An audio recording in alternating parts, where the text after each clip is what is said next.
நான் இந்த நாளிலும் கூட ஏசாயாவின் புத்தகத்தில் இருந்து தேவனுடைய சில சத்தியத்தை உங்கள் முன்பாக வைக்கும்படியாக விரும்புகிறேன். ஏசாயா தீர்க்கதரிசி ஆண்டவராகிய இயேசு இந்த உலகத்தில் பிறப்பதற்கு ஏறக்குறைய 700 ஆண்டுகளுக்கு முன்பாக தேவனுடைய பணியை செய்தவர். ஆனாலும் கூட ஆண்டவராகிய இயேசுவின் பாடுகளை குறித்தும் அவருடைய உபத்திரவங்கள், அவருடைய மகிமையான பணியை குறித்தும் அருமையாய் எழுதியிருக்கும்படியான மனிதன். தேவ ஆவியானவர் இந்த மனிதரின் மூலமாக உன்னதமான ஆவிக்குரிய சத்தியங்களை இவ்விதமாக வெளிப்படுத்தியிருக்கிறார். இந்த ஏசாயா தீர்க்கதரிசியானவர் இஸ்ரேல் மக்கள் எகிப்திலிருந்து அடிமைகளாக வந்து இருந்த காலத்திலிருந்து விடுதலை பெற்று வந்த காலங்களில் அவருடைய இஸ்ரேல் தேசத்தில் செழிப்பும் எல்லா விதமான உலகத்தினுடைய ஆசீர்வாதங்களை பெற்றுக்கொண்டிருந்த காலங்களில் அவர்கள் தேவனை மறக்க ஆரம்பித்தார்கள். ஒரு பக்கத்தில் உலகத்தில் பார்க்கும் பொழுது அவளுக்கு நல்ல செழிப்பு இருந்தது, பலவிதமான ஆசீர்வாதங்கள் இருந்தது, அவருடைய வாழ்க்கையில அநேக நன்மையான காரியங்களை அனுபவித்துக் கொண்டிருந்தார்கள். ஆனா ஆவிக்குரிய பிரகாரமாக அவருடைய வாழ்க்கையில் பின்னிட்டு போய் கொண்டிருந்தார்கள். ஆவிக்குரிய பிரகாரமாக அவருடைய வாழ்க்கையானது தேவனுக்கு தூரமாய் போய் கொண்டிருந்தது. வெளியான அருமையான அலங்கரிப்பில் அதிகமாய் அவர்கள் வளர்ந்து கொண்டிருந்தார்கள். ஆனா உள்ளான இருதயத்திலோ அவர்கள் தாமே நாறி போய் கொண்டிருந்தார்கள். அருமையானவர்களே, தேவன் இந்த உலகத்துல உண்மையான தேவனுடைய மகத்துவமான மீட்பையும் அல்லது தேவன் ஒரு மனிதனுடைய இருதயத்துல வல்லமையாய் கிரியை செய்து அந்த இருதயத்தை மாற்றாத மட்டுமாக அந்த இருதயமானது எவ்விதமாய் காணப்படுகிறது என்பதை ஏசாயா தீர்க்கதரிசி மிக அழகாக வெளிப்படுத்தி இருக்கிறார். பொதுவாக நம்ம என்ன நினைக்கிறோம்? வெளிப்பிரகாரமான ஒரு தோற்றத்தை பார்க்கிறோம். ஆகவே இந்த இடத்துல ஏசாயா தீர்க்கதரிசியானவர் தேவன் அந்த இடத்துல எழுப்பி அவருடைய வார்த்தைகளை இங்கு அனுப்பும்படியாக சொன்ன வேளையில் இங்கு அமிதமாக செல்லுகிறதை பார்க்கிறோம். தேவனுடைய வார்த்தையானது மெய்யான சரித்திரபூர்வமான நிச்சயமான வார்த்தை, இது கட்டுக்கதை அல்ல. இங்க 1வது வசனத்துல பார்க்கிறோம். ஏசாயாவின் புத்தகம் 1வது அதிகாரம் 1வது வசனத்துல ஆமோஸின் குமாரனாகிய ஏசாயா யூதாவின் ராஜாக்களாகிய உசியா, யோதாம், ஆகாஸ், எசேக்கியா என்பவர்களின் நாட்களில் யூதாவையும் எருசலேமையும் குறித்து கண்ட தரிசனம். இந்த இடத்துல தேவன் தாமே இங்கு ஏசாயாவுக்கு உண்மையாலுமே அந்த மக்களுடைய நிலையை குறித்து பேசுகிறதை பார்க்கிறோம். அந்த மக்களுடைய வாழ்க்கை நிலையானது என்ன என்பதை குறித்து அவர் தாமே விதமாக கண்ட காரியத்தை குறித்து தேவன் இவ்விதமாய் பேசுகிறார். 2வது வசனத்துல வானங்களே கேளுங்கள், பூமியை செவிகொடு, கர்த்தர் பேசுகிறார். நான் பிள்ளைகளை வளர்த்து ஆதரித்தேன், அவர்களோ எனக்கு விரோதமாய் கலகம் பண்ணினார்கள். மாடு தன் எஜமானையும் கழுதை தன் ஆண்டவனின் முன்னனையும் அறியும். இஸ்ரவேலோ அறிவில்லாமலும் என் ஜனம் உணர்வில்லாமலும் இருக்கிறது என்றார். இந்த இடத்துல தேவன் சொன்னார், மாடு கூட தன்னுடைய எஜமானனை அறிந்திருக்கிறது. தன்னை பராமரித்து பாதுகாக்கும்படியான மனிதர் யார் என்பதை ஒரு மாடு அறிந்திருக்கிறது, ஒரு கழுதை அறிந்திருக்கிறது. ஆனாலும் கூட என் ஜனமோ அறிவில்லாமல் யார் தன்னை போஷித்து பராமரிக்கிறது என்பதை குறித்து அறியாதவர்களாய் வாழ்ந்து கொண்டிருக்கிறார்கள். நம்முடைய வாழ்க்கையில இவ்விதமான ஒரு நிலைக்குள் போகும்படியான அபாயம் உண்டு. இந்த மக்கள் தன்னுடைய வாழ்க்கையில தேவன் விதமாக வழிநடத்தினார் என்பதை குறித்து அறியாதவர்களாய் வாழ்ந்து கொண்டிருந்தார்கள். அவர்கள் என்ன சொன்னார் பாருங்க, 4வது வசனத்தில் ஐயோ பாவமுள்ள ஜாதியும் அக்கிரமத்தால் பாரம் சுமந்த ஜனமும் பொல்லாதவர்களின் சந்ததியும் கேடுண்டாக்குகிற புத்திரனுமாய் இருக்கிறார்கள். கர்த்தரை விட்டு இஸ்ரவேல்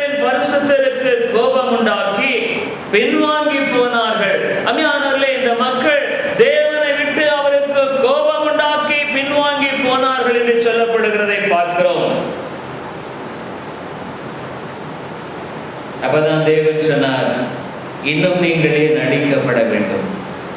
அதிகமாய் விலகி போகிறீர்களே, தலையெல்லாம் வியாதியும் இருதயமெல்லாம் பரட்சியமாய் இருக்கிறது, உள்ளங்கால் தொடங்கி உச்சந்தலை மட்டும் அதிலே சுகமே இல்லை, அது காயமும் வீக்கமும் நொதிக்கிற ரணமும் உள்ளது, அது சீழ்பிதுக்கப்படாமலும் கட்டப்படாமலும் எண்ணெயினால் ஆற்றப்படாமலும் இருக்கிறது. தேவன் இந்த முழு ஆழ்த்தத்துவத்தை குறித்து இந்த இடத்துல பேசுகிறார். உன்னுடைய முழு ஆழ்த்தத்துவத்திலுமே மெய்யான ஆவிக்குரிய ஆரோக்கியம் இல்லை. உன்னுடைய வாழ்க்கையில தேவனோடு கூட உடன்பட்ட ஒரு இருதயம் முன்னில் காணப்படவில்லை. தேவனுடைய மகத்துவமான கிருபை அண்டிக்கொள்ளும்படியான ஒரு வாழ்க்கையுடைய நிலையில காணப்படவில்லை.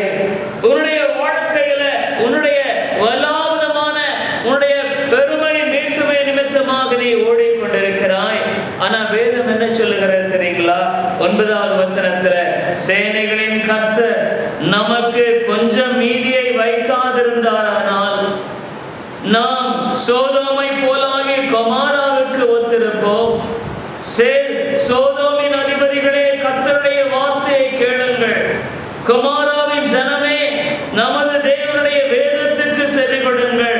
இந்த இடத்துல தான் சொல்லுகிறார், சேனைகளின் கர்த்தர் நமக்கு கொஞ்சம் மீதியை வைக்காதிருந்தாரானால். அம்மையாலே, உன்னுடைய வாழ்க்கையில இன்றைக்கு மட்டுமாக நாம் விபரமாக வாழுகிறதனுடைய காரணமே ஆண்டவருடைய நீடிய பொறுமையும் கிருபையும். ஒருவேளை இந்த ஆண்டுல ஆரம்பித்த எத்தனையோ பேருடைய வாழ்க்கை இன்றைக்கு முடிந்து போன நிலையில் உனக்கும் எனக்கும் ஜீவனை கொடுத்து தேவன் வைத்திருப்பாரானா, என்னுடைய வாழ்க்கையில் இன்னமாய் தேவன் ஒரு நோக்கத்தையும் திட்டத்தையும் வைத்திருக்கிறதுனாலதான் உன்னை இவ்விதமாக வைத்திருக்கிறார். அதான் இடத்துல சொல்லப்படுகிறது, சேனைகளின் கர்த்தர் நமக்கு கொஞ்சம் மீதியை வைக்காதிருந்தாரானால் சோதோமை போலாகி கொமாராவுக்கு ஒத்திருப்போம். அப்படின்னா என்ன? அழிந்து போன சோதோம் கொமாராவை நாம் பார்க்கிறோம். அந்த ஜனங்களுடைய பாவத்துக்கு தக்கதாக தேவன் தாமே அந்த மக்களை அழித்து போட்ட வண்ணமாக நம்முடைய வாழ்க்கையில அழிக்கப்பட்டிருப்போம். ஆனா தேவன் கிருபையினாலும் இரக்கங்களினாலும் உன்னை இந்நாள் மட்டுமாக வைத்திருக்கிறார்.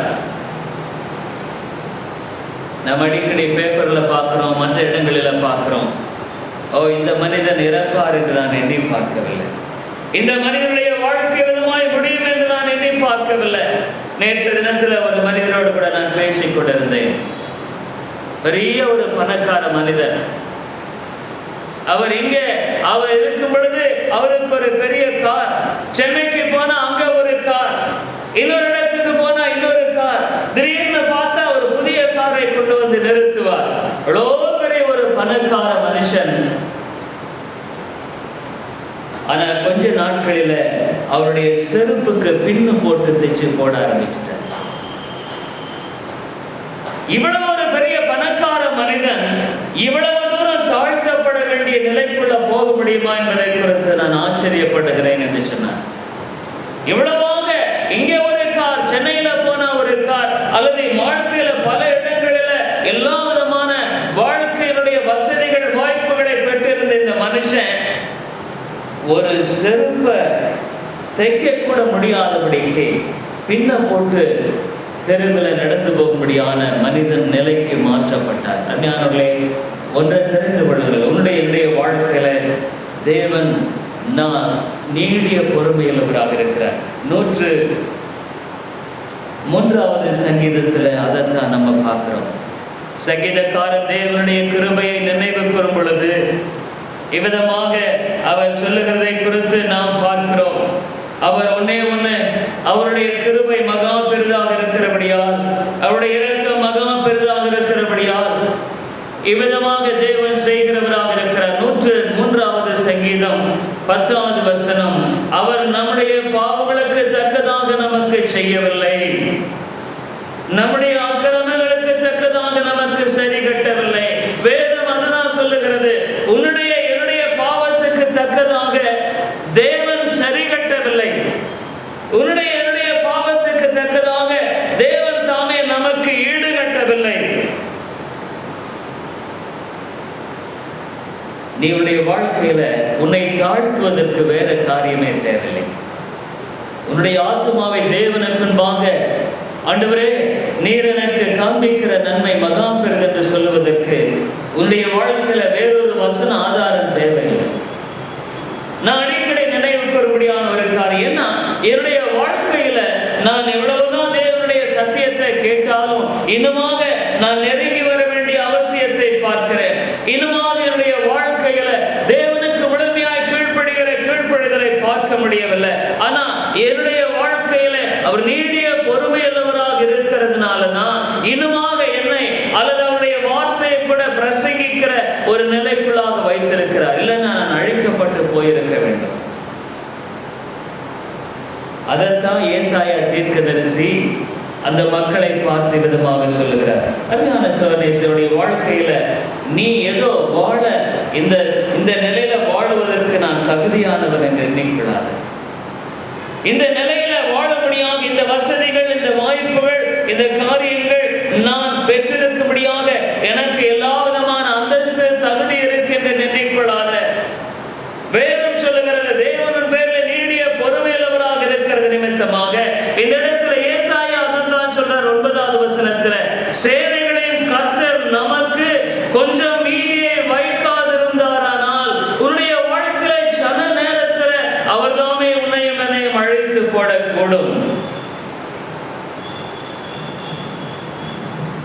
ஆகவே இந்த ஏசாயா தீர்க்கதரிசி இந்த மக்களை பார்த்து, ஓ தேவனுடைய நன்மையான ஈவுகளை அனுபவித்தும் தேவனுடைய அருமையான கிருபைகளை பெற்றும் அவர்களுக்கு அருமையான ஸ்லாக்கியங்களை தேவன் கொடுத்திருந்தார். எத்தனையோ தேசத்துக்கு இல்லாத ஸ்லாக்கியங்களை கர்த்தர் அந்த மக்களுக்கு கொடுத்திருந்தார். என்ன ஸ்லாக்கியம்? தேவனுடைய வார்த்தை அந்த மக்களுக்கு கொடுத்திருந்தார். தேவனுடைய வார்த்தையின் மூலமாக எச்சரிப்பு கொடுக்கும்படியான தீர்க்கதரிசிகளை கொடுத்திருந்தார். தேவனுடைய உன்னதமான மேகம் போன்ற திரளான சாட்சிகளை அந்த மக்களுக்கு தேவன் கொடுத்திருந்தார்.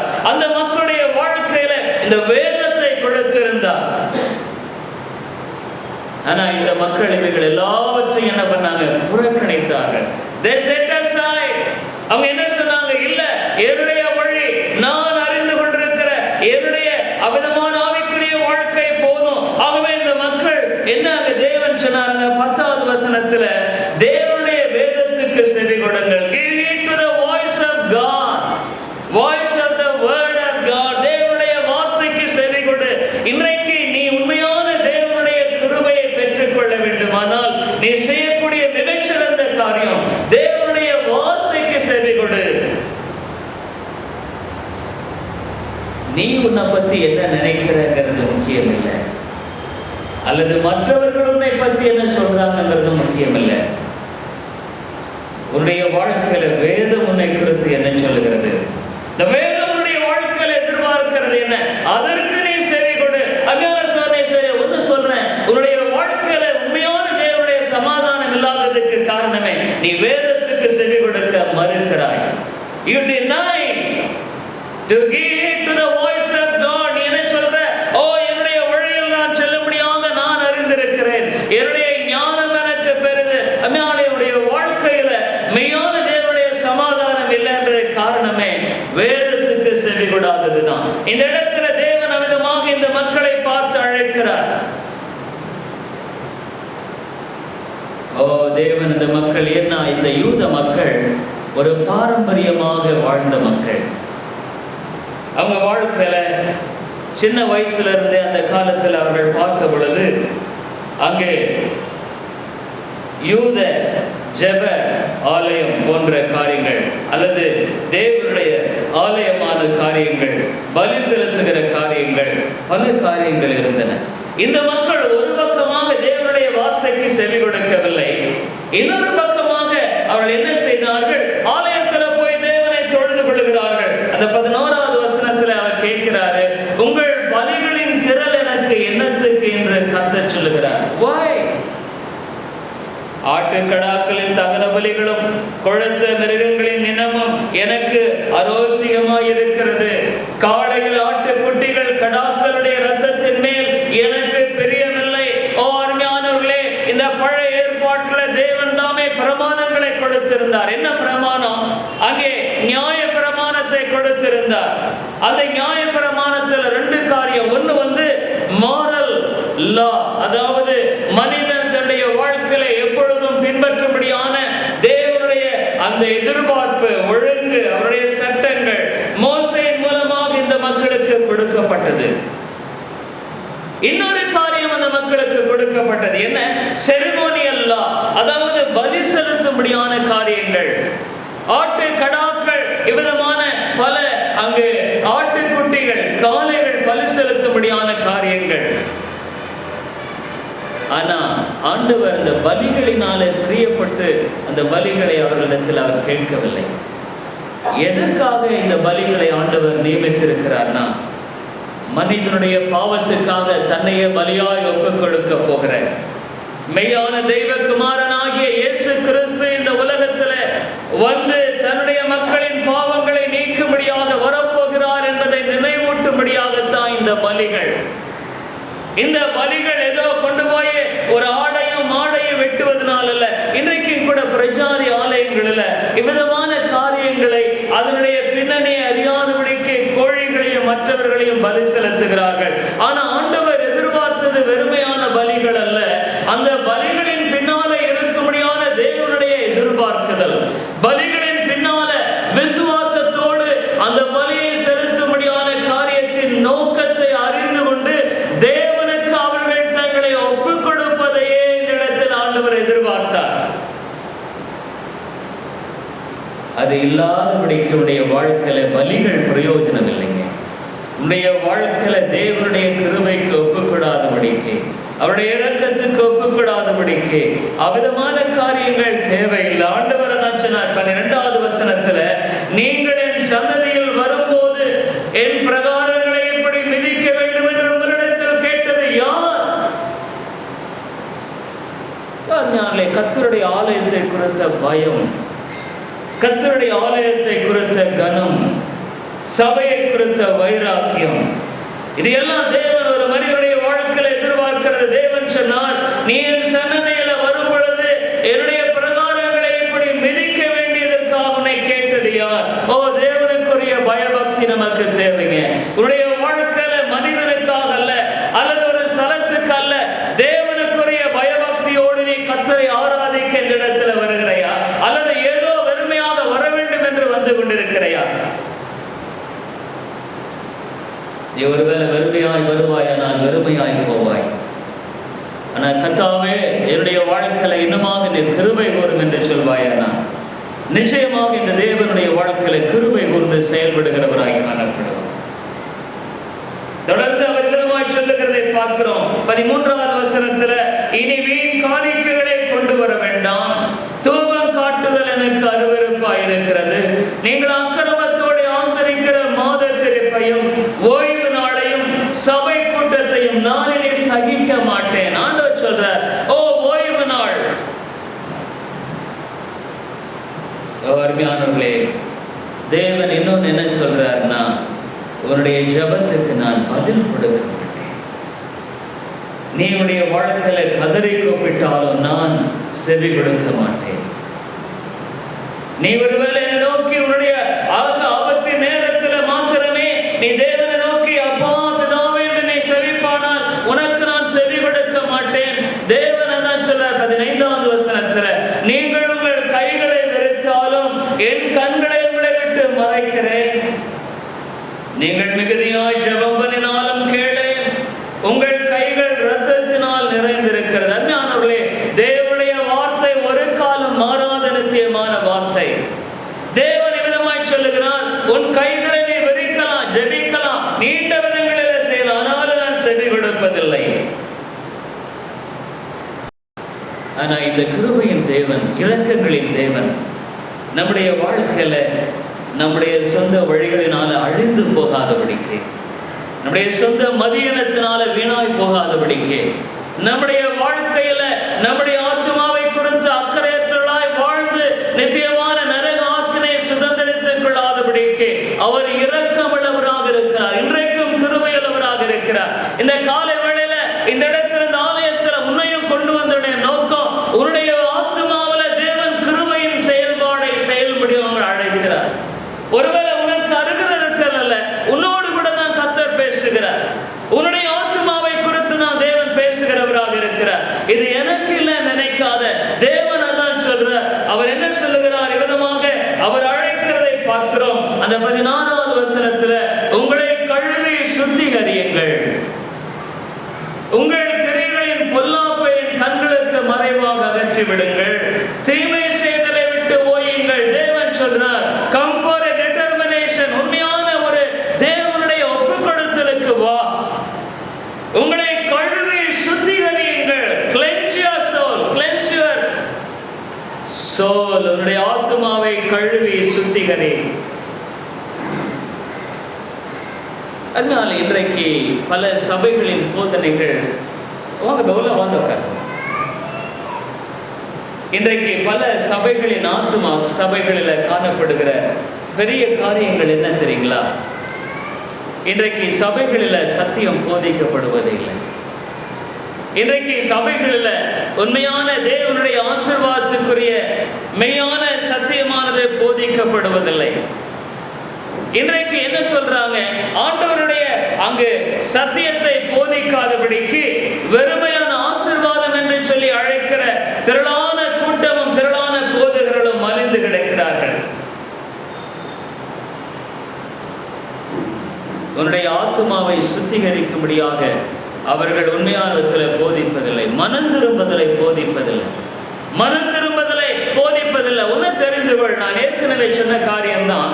ஆனா ஒரு மனிதன் மனம் திரும்பாமல் அவருடைய வாழ்க்கையில பரலோக ராஜ்யத்தில் பிரவேசிக்கவே முடியாது. தெரிந்து கொள்ளுங்கள். மத்தேயு எழுதின சுவிசேஷம் 18வது அதிகாரம், போன வாரம் கூட நான் அந்த வசனத்தை காண்பித்தேன் என்று நினைக்கிறேன். ஆனால் கூட மறுபடியுமாக இந்த காரியத்தை உனக்கு நான் முக்கியப்படுத்தி காண்பிப்பது மிக அவசியமான ஒரு காரியம். மத்தேயு 18வது அதிகாரத்துல இங்கு ஆண்டவர் சொல்லுகிறதை பார்க்கிறோம். 1வது வசனம், அவ்வேளையிலே, மத்தேயு 18:1, அவ்வேளையிலே சீஷர்கள் இயேசுவினிடத்தில் வந்து, பரலோக ராஜ்யத்தில் எவன் பெரியவனாய் இருப்பான் என்று கேட்டார்கள். இயேசு ஒரு பிள்ளையை தம்மிடத்தில் அழைத்து அதை அவர்கள் நடுவே நிறுத்தி, நீங்கள் மனம் திரும்பி பிள்ளைகளைப் போல் ஆகாவிட்டால் பரலோக ராஜ்யத்தில் பிரவேசிக்க மாட்டீர்கள். அன்பானவர்களே, தேவன் இந்த இடத்துல நியமித்திருக்கக்கூடிய நிபந்தனை என்னன்னா, மனம் திரும்பி உன்னுடைய வாழ்க்கையில ஒரு சிறு பிள்ளையை போல தேவனை சார்ந்து கொள்ளாவிட்டால். ஒரு சின்ன குழந்தை இருக்கு, அது என்ன வேலை போய் சம்பாதிக்குமா, சமைச்சு சாப்பிடுமா, அது தன்னைத்தானே பராமரித்துக் கொள்ளுகிற காரியம் உண்டா? இல்ல, அது தன்னுடைய தகப்பனையும் தன்னுடைய தாயையும் முழுமையாய் சார்ந்து கொள்ளுகிறதாக இருக்கிறது. இதுதான் நீ பரலோக ராஜ்யத்தில் பிரவேசிக்கும்படியான ஒரே ஒரு வழி அன்றி உன்னுடைய வாழ்க்கையில வேற எதனால நீ பரலோக ராஜ்யத்தில் பிரவேசிக்கவே முடியாது. மனம் திரும்பி சிறு பிள்ளைகளைப் போல் ஆகாவிட்டால், அதாவது என்ன, மனம் திரும்பி உடைய வாழ்க்கையில சின்ன பிள்ளையை போல தேவனையே முழுமையாய் சார்ந்து கொண்டு உன்னுடைய வாழ்க்கையில அதே பாதையில நீ போகாவிட்டால் பரலோக ராஜ்யத்தில் நீ பிரவேசிக்கவே முடியாது.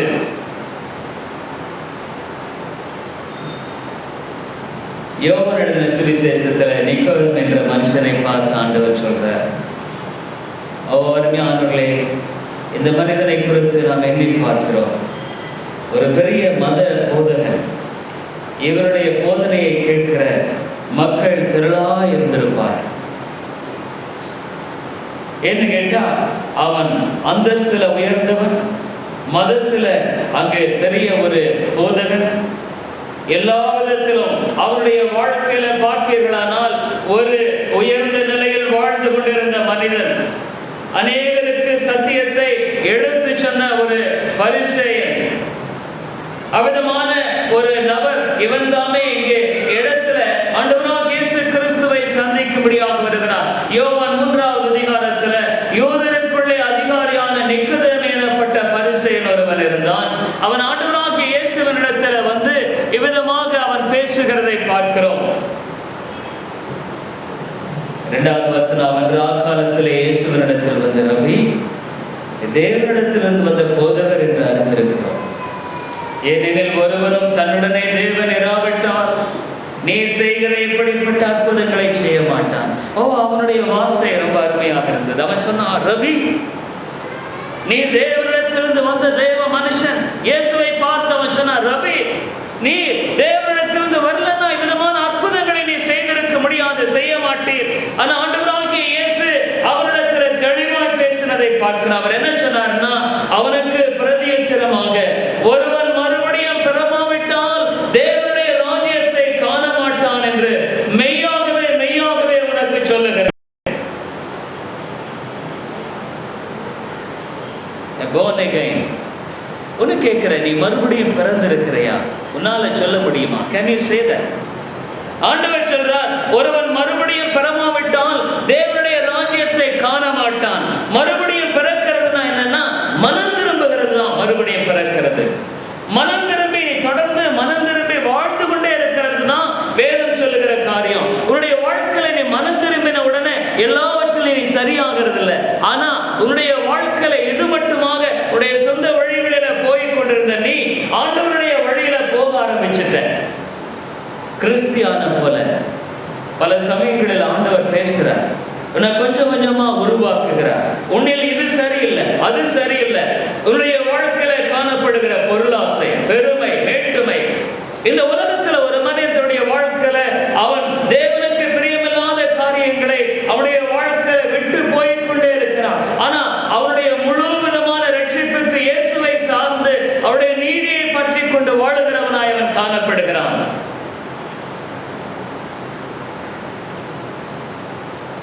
நீ மனம் திரும்ப ஆரம்பிச்சிட்டியா? மறுபிறப்பில் வந்திருக்கிறையா?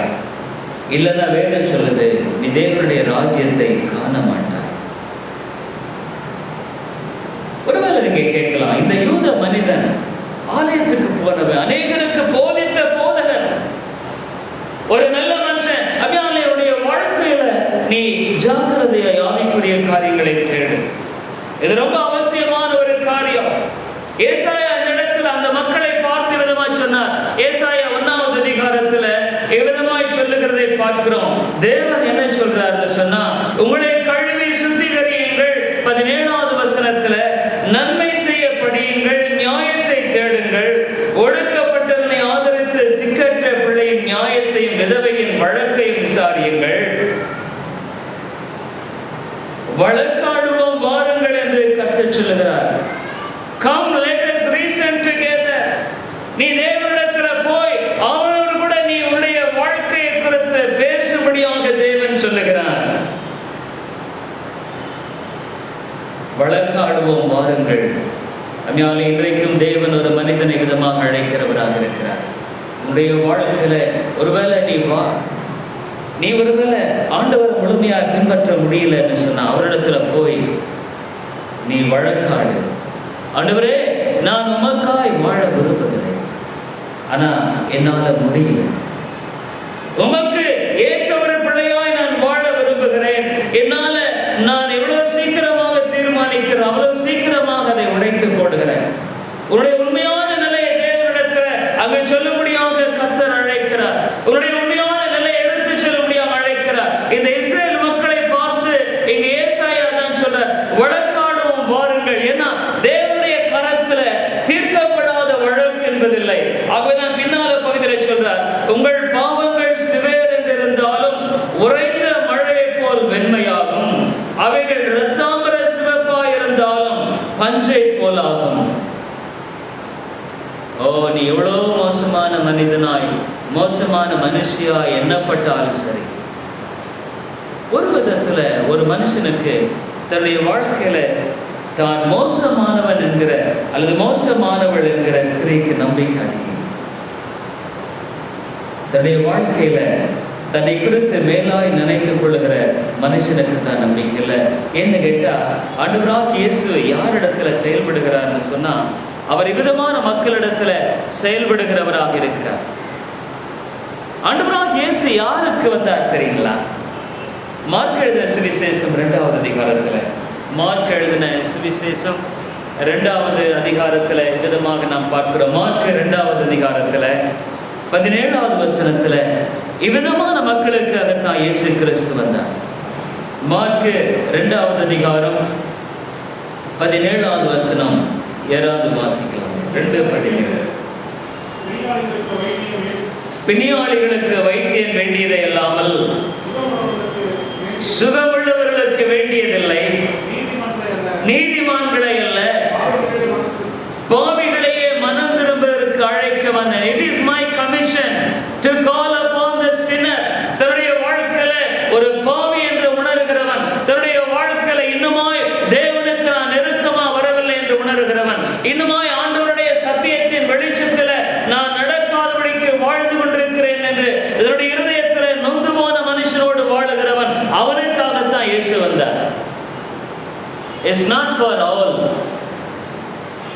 வாழ்க்கையில வசதிக்கும் வாய்ப்புக்கும் இருக்கும்படியான மனுஷனுக்காக அல்ல. அவனுடைய வாழ்க்கையில இந்த உலகத்தினால் அவன் திருப்தி அடைந்து போய்கொண்டே இருப்பான். அவனுடைய வாழ்க்கையில நித்தியத்துக்கான நம்பிக்கை இல்லைங்க.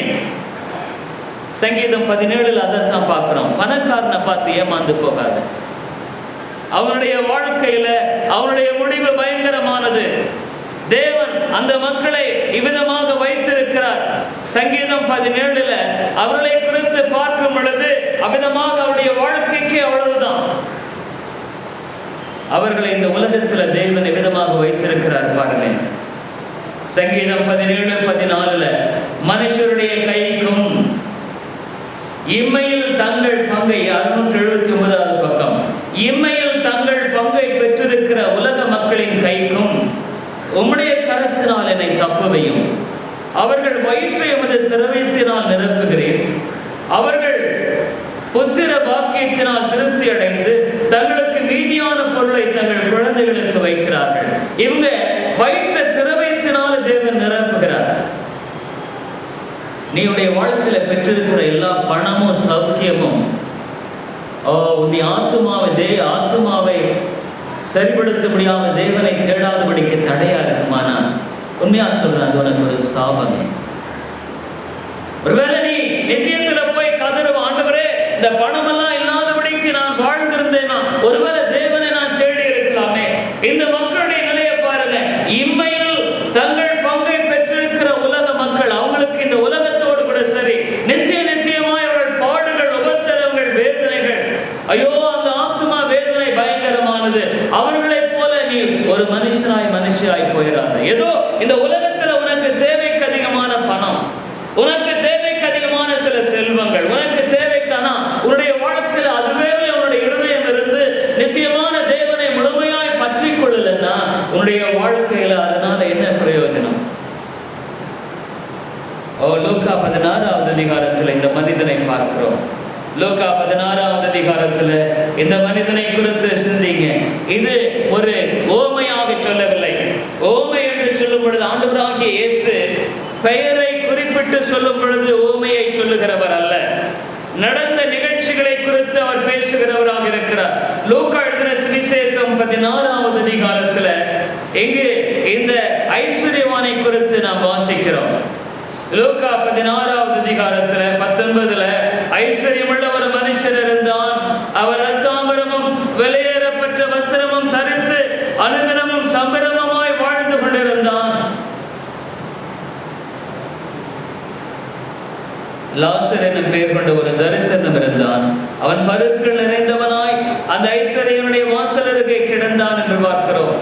அந்த 22 பின்பு அந்த தரித்திரன் மரித்து தேவதூதரால் ஆபிரகாமுடைய மடியிலே கொண்டு போய் விடப்பட்டான். ஐஸ்வர்யமான மரித்து அடக்கம் பண்ணப்பட்டான். பாதாளத்திலே அவன் வேதனைப்படுகிற போது தன் கண்களை ஏறெடுத்து தூரத்திலே ஆபிரகாமை அவன் மடியிலே லாசருவையும் காணுகிறான். ஒருவேளை இந்த உலகத்தில் இருந்தப்ப அவன் நரகத்தை பத்தி எண்ணி இருப்பான். அவனுக்கு தெரிஞ்சிருக்குமா? தெரிஞ்சிருக்கும். ஏன்னு கேட்டா அவன் ஆபிரகாமே அங்கு ஆபிரகாமை குறித்து கூப்பிடுகிறதை பார்க்கிறோம். ஒருவேளை ஒரு யூத மனிதனாக இருந்திருக்கக்கூடிய இது ஓமை அல்ல, நடைபெற்ற உண்மை நிகழ்ச்சி. என்ன ஆண்டவர் பெயரை சொல்லும் பொழுது உண்மையான நிகழ்ச்சி. ஓமைகளில் அவர் பெயரை சொல்லுகிறவர் அல்ல. ஒருவேளை இவன் தாமே அங்கே ஜெப ஆலயத்துக்கும் மற்ற இடங்களுக்கும் போய்கொண்டு வாழ்ந்து கொண்டிருந்த மனுஷனாக இருந்திருப்பார். ஆபிரகாமே என்று அழைக்கிறான். அவனுடைய வீட்டு வாசலில் இருந்த லாசருவின் சாட்சி அவனுக்கு முன்பாக இருந்தது. நரகத்தை குறித்து அவன் அநேக முறை கேள்விப்பட்டிருப்பான். ஆனா அவன் சொல்லி இருப்பான், ஒருவேளை நரகம் என்பது இருக்கோ இல்லையோ யாருக்கு தெரியும். இந்த உலகத்துல நான் வாழும்படியான காரியம், இந்த உலகத்துல என்னுடைய வாழ்க்கையில நான் செய்யும்படியான காரியம். ஒருவேளை அவன் நரகத்துல போகாம தப்பி இருக்க முடியுமா? தப்பி இருக்க முடியும். என்ன கேட்டா அவனுடைய வாழ்க்கையில இந்த வேதத்துக்கு செவி கொடுத்து அவனுடைய காரியத்தை தேவனிடத்துல வந்திருப்பானா, அவன் தாமே அவிதமாக தப்பி இருந்திருக்க கூடும். ஒருவேளை இன்னைக்கு நீ இந்த ஐஸ்வர்யனை போல மனநிலையில் காணப்பட்டாயானால் அவனுடைய வாழ்க்கை குறித்து நான் பரிதவிக்கிறேன். இவனுடைய வாழ்க்கையில அவனுடைய நிலையெல்லாம் பாருங்க. அவன் ஐஸ்வர்யமானாய் காணப்பட்டான், எல்லா சௌகரியமும் காணப்பட்டது. ஆனா அந்த வேஷம் சீக்கிரமா மறைஞ்சு போச்சு. ஒன்னு தெரிந்தவள் வேதம் சொல்லுது, இந்த உலகத்தின் வேஷம் கடந்து போகிறது. உன்னுடைய வாழ்க்கையின் வேஷம் வெகு சீக்கிரத்தில் கடந்து போய்விடும். உன்னுடைய வாழ்க்கையினுடைய எல்லா விதமான சௌகரிய சம்பத்து கடந்து போய்விடும். இந்த ஐஸ்வர்யனுடைய வேஷம் ரொம்ப சீக்கிரம் கடந்து போயிடுச்சு. சம்பரமாய் வாழ்ந்தான், உயர்ந்த வஸ்திரத்தை தரித்து கொண்டிருந்தான், ரத்தாம்பரம், எல்லா விதமான சௌகரியங்கள் அவனுடைய வாழ்க்கையில காணப்பட்டது. ஆனா அவன் வேதனைப்படுகிற பொழுது அங்குதாமே அவன் அழுகிற அவனுடைய நிலையை நீங்க பாருங்க. What a tremendous exchange. அவனுடைய வாழ்க்கையில அதைத்தான் பார்க்கிறோம். அவனுடைய வாழ்க்கையில் அவனுடைய ஆத்மாவை குறித்து நீ யோசி. அந்த 24ல லூக்கா 16:24 அப்பொழுது அவன் தகப்பனாகிய ஆபிரகாமே என்று சொல்றான். ஆபிரகாமே என்று கூட அழைக்கல, தகப்பனாகிய ஆபிரகாமே. அவன் ரொம்ப உரிமையாக இந்த இடத்துல கூப்பிடுகிறதை பார்க்கிறோம். இந்த அக்னி சுவாலையில் வேதனைப்படுகிறேன். ஒருவேளை அவன் வீட்டுல இருந்தப்போ பஞ்சு மெத்தையிலேயே சிறந்த பஞ்சு மெத்தையில படுத்திருந்திருப்பான். ஆனா இன்னைக்கு அவனுடைய மெத்தை அக்னி. தெரிந்து கொள்ளுங்க, நம்மளுடைய வாழ்க்கையில காலம் செல்லாது வேதம் சொல்லுகிறது. காலம் செல்லாது. ஆகவேதான் வேதம் சொல்லுது, இன்றைக்கே இல்லை, இப்பொழுதே. இப்பொழுதே ரட்சணிய நாள். இப்பொழுதே நீ மனம் திரும்ப, பாதையில திரும்பு. இப்பொழுதே உன்னுடைய வாழ்க்கையில உன்னுடைய ஆத்மாவை குறித்து சிந்தித்து பார். நாளை என்பது உன்னுடைய வாழ்க்கையில காலம் இல்லை. எத்தனையோ பேரை கேட்கிறேன், சமீபத்துல போன வாரம் எனக்கு மறந்து போச்சு. நன்றாக போய் படுத்தார். ஆமா, எனக்கு திடீர்னு அந்த இன்சிடென்ட் ஞாபகம் வரல. காலையில போய் தட்டி எழுப்பும் பொழுது அவர் இல்லை, மறித்து விட்டார். கர்த்தர்ல நான் சொன்னாங்கன்னு நினைக்கிறேன். திடீர்னு எனக்கு ஞாபகம் வரல. நீ காலை ராத்திரி படுக்கும் பொழுது நீ படுக்கிற, ஆனா காலையில எழுப்பும் பொழுது ஆண்டவருடைய கிருபை இருந்தா தான் நீ காலையில மொழிப்ப. அவர் தேவன் விதமா வழைக்கிறார். வழக்காடுவோம் வாருங்கள். ஆண்டவர் சொல்றார், உனக்கு இதை காட்டிலும் மேலான ஒரு அழைப்பை யார் கொடுக்க முடியும்?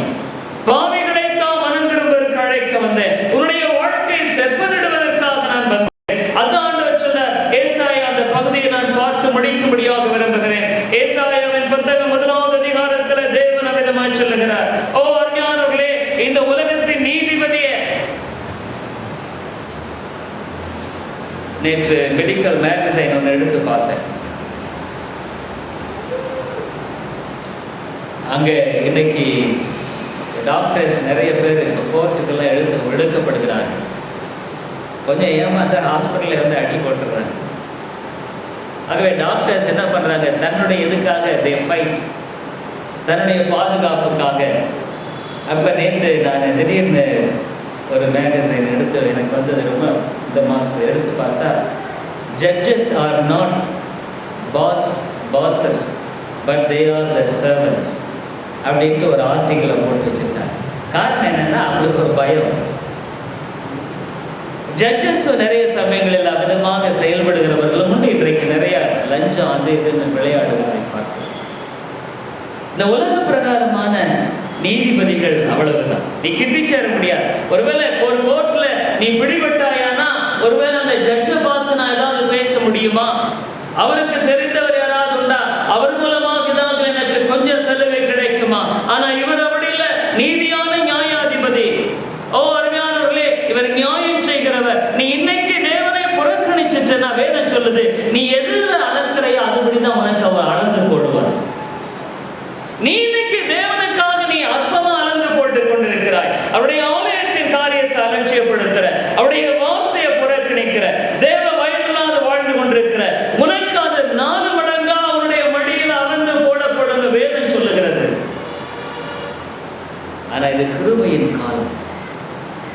தேவ பயத்தோடு வாழுவது நமக்கு கொடுக்கப்பட்டிருக்கிற பெரிய காரியம். ஆண்டவர் தான் கூப்பிடுறார் 18வது வசனத்துல, வழக்காடுவோம் வாருங்கள் என்று கர்த்தர் சொல்லுகிறார். உங்கள் பாவங்கள் சிவேர் என்றிருந்தாலும் உறைந்த மழையை போல வெண்மையாகும், அவைகள் இரத்தாம்பர சிவப்பாய் இருந்தாலும் பஞ்சை போலாகும். நீங்கள் மனம் பொருந்து, உன் மனம் இன்னும் பொருந்தாதபடிக்கு நீ வாழ்ந்து கொண்டிருக்கிற. You are not fit for, you are not fit, your soul is not fit in the path of heaven. இருக்கும் மனசு ஆனா சரியா ஃபிட் ஆகல, எங்கேயோ போயிட்டு இருக்கிற. ஆனா இன்னும் நீ மெஷின்ஸ், ஒரு கார் எல்லாம் இருக்குன்னா சரியா ஓடணும்னா இன்ஜின் எல்லாம் சரியா ஃபிட் ஆயிடும். You are an ill-fit soul, ill-fit soul. நீ இன்னும் சரியா ஆண்டவருடைய காரியங்கள்ல பொருந்தாம இருக்கிற ஒரு ஆத்மாவாக நீ வாழ்ந்து கொண்டிருக்கிற. நீ நினைக்கிற அதுலதான் பொருந்தி இருக்கிற, பட் யூ ஆர் இல்-ஃபிட். நீ சரியா பொருந்தல. தேவன் அதான் சொல்றார், மனம் பொருந்தி செவி கொடுத்தால் தேசத்தின் நன்மையை புசிப்பீர்கள், மாட்டோம் என்று எதிர்த்து நிற்பீராக, பட்டயத்துக்கு இரையாவீர்கள். கர்த்தரின் வாய் இதை சொல்லிற்று. ஞானங்களே, தேவ பயம் நமக்கு தேவை. உடைய வாழ்க்கையில் ஆண்டவர் சொல்ல, வழக்காடுவோம் வாருங்கள். சிவேர் என்றிருந்தாலும் ஓ தெய்வகுமாரனாகிய இயேசு அவருடைய கிருபையாய் போகிற மனுஷனிடத்துல உண்மையுள்ளவராக இருக்கிறார். யோவான் அதைத்தான் சொல்லுகிறதை பார்க்கிறோம். அருமையான சகோதரேஸ்வரியே, இந்த காலங்கள் உனக்கு பொன்னை போல காலங்கள். உன்னுடைய வாழ்க்கையில தேவனிடத்துல பொருந்தும்படியாக கர்த்தர் தாமே உன்னை அழைக்கிறார். யோவான் புஸ்தகத்துல தேவனுடைய வசனம் என்ன சொல்லுகிறது பாருங்க. யோவான் புஸ்தகம் 1வது அதிகாரத்துல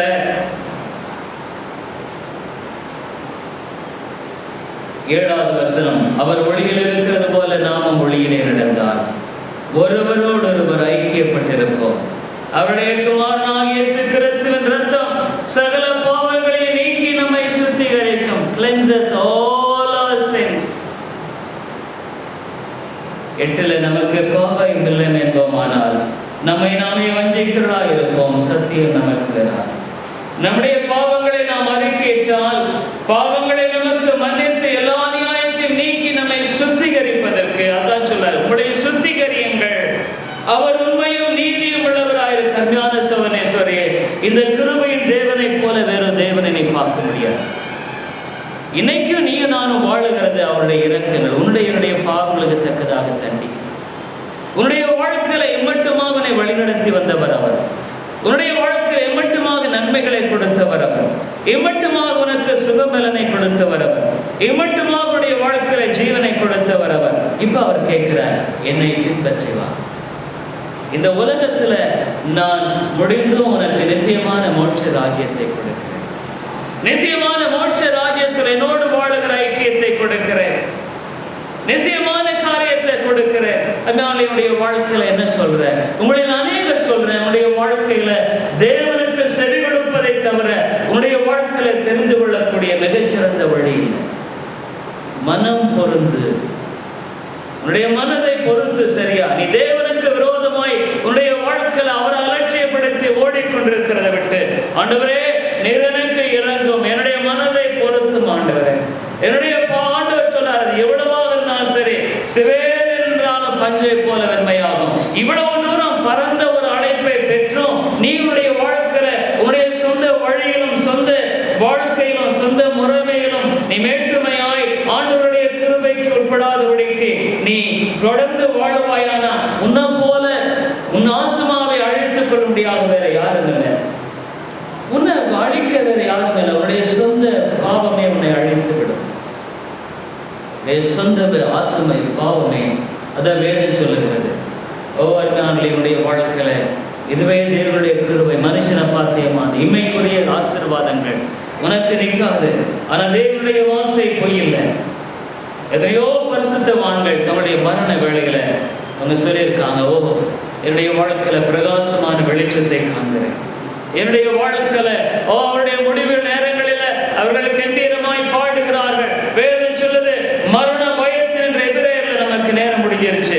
மரண பயத்தில் இருந்து தேவனை மீட்கிறவராக இருக்கிறார். மரணத்தை குறித்த பயம் ஒரு மனுஷனுக்கு இருக்க தேவையில்லை. உனக்கு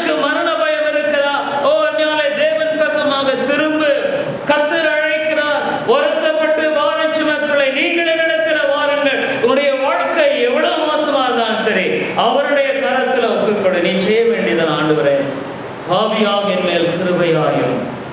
பாவிகளை மனம் திரும்பருக்கு தாங்க அழைக்க வந்தார். 99 நீதிமான்களை அல்ல. ஓ ஆண்டவரே, நீங்கள் மனம் திரும்பாமல் போனால் நீங்களும் அழிவீர்கள். மத்தேயு, லூக்காவில் பார்க்கிறோமே, மனம் திரும்பு.